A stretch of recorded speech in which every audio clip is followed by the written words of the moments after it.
1 minute. See, my request to all, please zoom this. This is of Osaka, Japan.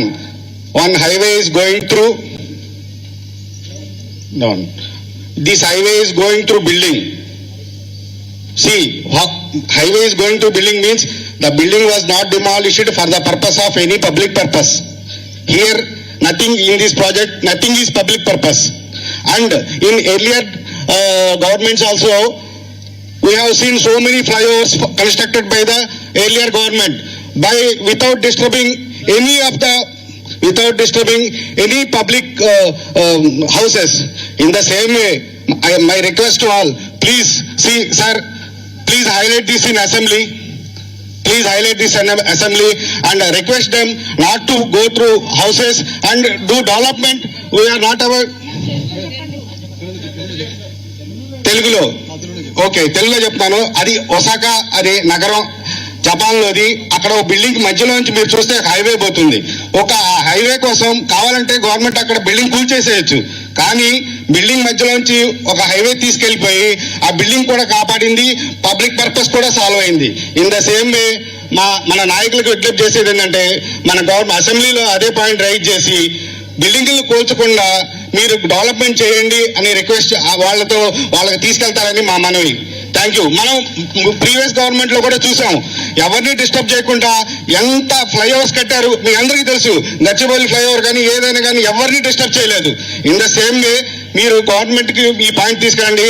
Madhu park కానీ ఏదైనా మూసి చుట్టుపక్కల ఉన్న వాళ్ళని ఎవరిని డిస్టర్బ్ చేయకుండా మీరు ఎంత డెవలప్ చేయగలిగితే అంత మంచిదని మీ ద్వారా మేము విన్నవించాలని తెలుసుకున్నాం.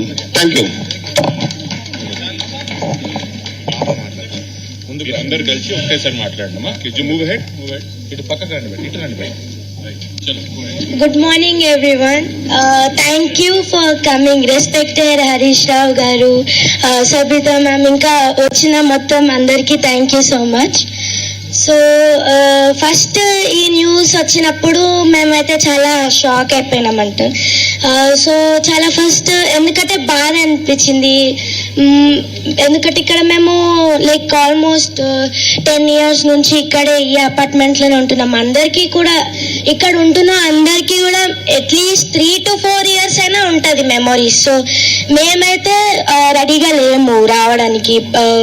యూనో మధు పార్క్ ఇచ్చేయాలనికి మేము రెడీగా లేము, అందుకనే చెప్పడానికి చేసాం.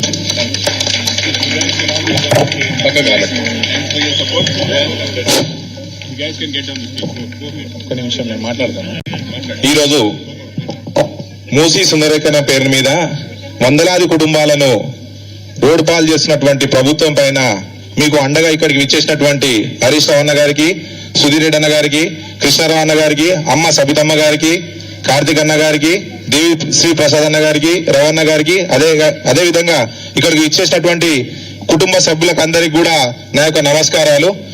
సమయం లేదు, పెద్దలు మాట్లాడినాక నేను మాట్లాడడం తప్పు.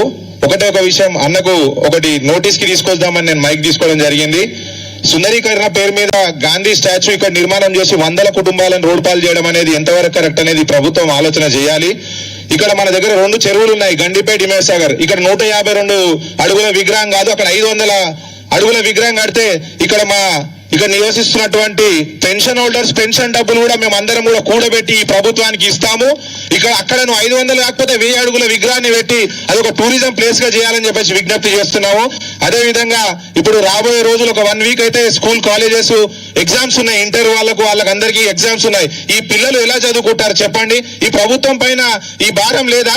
ఈ పిల్లలు నేటి భవిష్యత్తు, ఈ పిల్లలు ఎగ్జామ్స్ కి ఎలా ప్రిపేర్ కావాలి, ఇల్లు గులగొడతారనే ఒక టెన్షన్ లో వాళ్ళు ఎలా ఎగ్జామ్స్ కి ప్రిపేర్ అవుతారు, వాళ్ళు ఎలాగా ఈ మనుగడను సాధిస్తారని చెప్పేసి నేను విజ్ఞప్తి చేస్తున్నాను. మీరు ఇటువంటి విషయం పైన మీరు వెంబడే ఈ స్టెప్ బ్యాక్ కాకపోతే మాత్రం ఈ మధు పార్కే గానీ ఇంకా ముందున్నటువంటి ఐదర్శవర్ విలేజ్ లో గానీ ఈ కుటుంబాలతో పాటు సబితమ్మ గారు, కార్తిక్ అన్న గారితో పాటు మేము 24/7 మీకు ప్రొటెక్షన్ గా మీ గేట్ దగ్గరే ఉంటామని చెప్పేసి విజ్ఞప్తి చేసుకుంటున్నాం.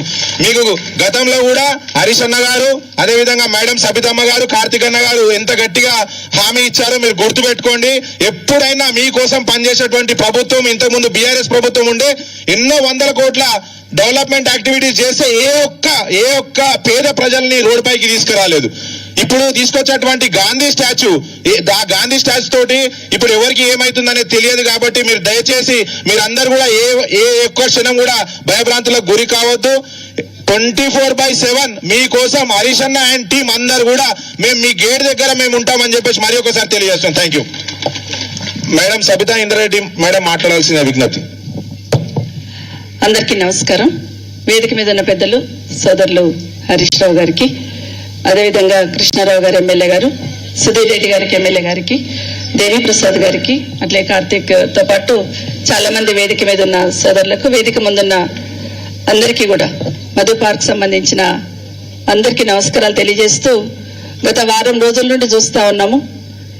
ఈ మధు పార్క్ నుండి ఒక్కొక్కరు మాట్లాడుతూ ఉంటే గుండెలు కలిసి వేస్తా ఉన్నాయి. ఎందుకంటే